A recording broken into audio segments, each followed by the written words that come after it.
You ever find yourself standing at the crossroads of family loyalty and self-preservation? That's exactly where I found myself a few months ago after an unpleasant confrontation with my sister. I never quite imagined it would lead to this moment of reflection and heartache. Such is the complexity of love within a family. Growing up, my relationship with my older sister Jenna was tumultuous at best. I was 16 and she was 19, but in nuances of our clashes and conversations, it sometimes felt as if we were worlds apart. Jenna has autism, something we learned only last year, and while that certainly added layers to our relationship, it often felt like an excuse for her cutting remarks. Our parents, despite their love for both of us, turned a blind eye to the hurtful comments she hurled my way. Perhaps it was their way of protecting her, or maybe they believed it was just sisterly teasing. But as my self-esteem diminished, so did my ability to cope with the damage these comments were inflicting upon me. From the time I was 6, I struggled with my appearance. Let's be real here. I was a chubby kid living in a world obsessed with thinness. My sister picked up on that vulnerability and honed in like a predator. You know, if you just skipped dessert, you wouldn't be so big, she'd taunt, and in those moments, it felt as if the ground beneath me was crumbling. I tried to brush it off, asking myself if maybe I was too sensitive. But over time, the sting of her words settled deep within me, and by late 2023, I found myself wrestling with bulimia. Early 2024 introduced me to self-harm, a silent cry for help that I never intended to let the rest of the world see. When my parents finally caught wind of my struggles, it was a mixture of relief and fear that washed over me. Relief, because I was finally ready to share my truth. Fear, because I knew this meant facing the reality of my sister's impact on me.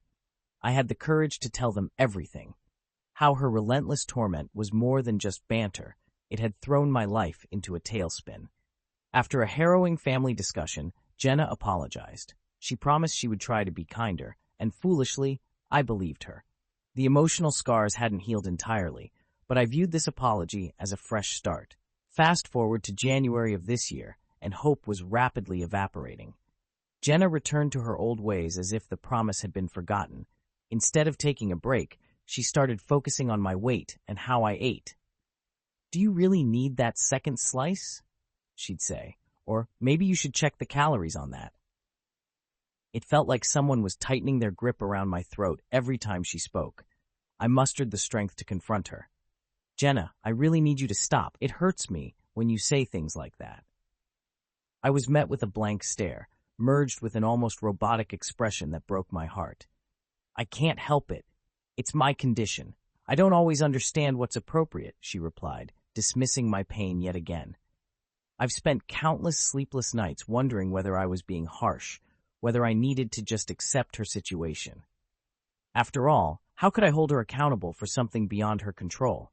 But isn't it a thing of emotional intelligence to know where to draw the line? By repeating those hurtful comments despite my pleas, wasn't she still hurting me? The emotional toll was heavy. I often felt like I was walking on eggshells around her, bracing myself for the verbal jabs that awaited me.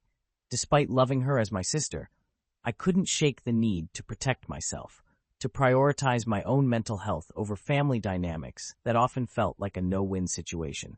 I found myself retreating into solitude, battling the shadows of insecurity that Jenna had once so expertly induced.